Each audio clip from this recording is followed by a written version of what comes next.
जिसके माध्यम से कहा जाता है यत पिंडे तत ब्रह्मांडे, जो हमारे पिंड में है वही ब्रह्मांड में है, दोनों में कोई अंतर नहीं। इसलिए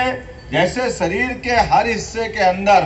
भोजन एक मुंह से करते हैं, लेकिन सभी अंगों में समान रूप से ऊर्जा बटने के लिए, ताकत मिलने के लिए उसका बंटवारा बराबरी से परमात्मा ने इस पिंड के माध्यम से किया हुआ है। ऐसे ही परमात्मा के माध्यम से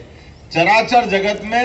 अपरा और परा दो प्रकार की दुनिया है, और अपरा के माध्यम से 5 महाभूत का हमारा ये संसार, और अपने लिए शरीर मन बुद्धि आत्मा, तो आत्मा को परा में मान लिया और ये अपरा के हिस्से में आता है। और ऐसे में इस बीच के अंदर राजनीतिक क्षेत्र में राजनीति करना है, तो राजनीति करना किसके लिए?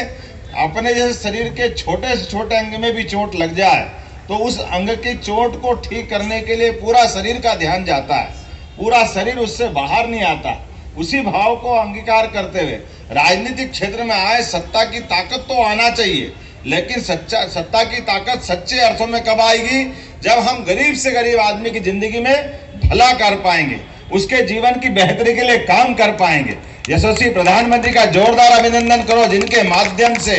जो हमने कहा है वो करके दिखा रहे हैं। आप बताइए, पूरे देश के अंदर कोविड काल से लगाकर आज तक गरीब आदमी को निःशुल्क अन्न देना, ये वो भाव है जिस भाव के आधार पर हमने अपनी राजनीतिक धारा तय की। गरीब आदमी का भी मकान पक्का बनना चाहिए, गांव का आदमी हो, शहर का आदमी हो, कहीं का भी आदमी हो, उसके जीवन में उसका आश्रय एक हो जाए, उसके जीवन में कल्पना, उसके बच्चे पढ़े लिखे आगे बढ़े और जीवन के अंदर सभी प्रकार की व्यवस्थाओं का लाभ ले। अब तो और आगे बढ़ गए, प्राइवेट हॉस्पिटल के अंदर भी 5 लाख तक की जो सुविधा दी है, और 70 साल से बड़ी उम्र वाले, तो ये वही बात है, चिकित्सा, शिक्षा,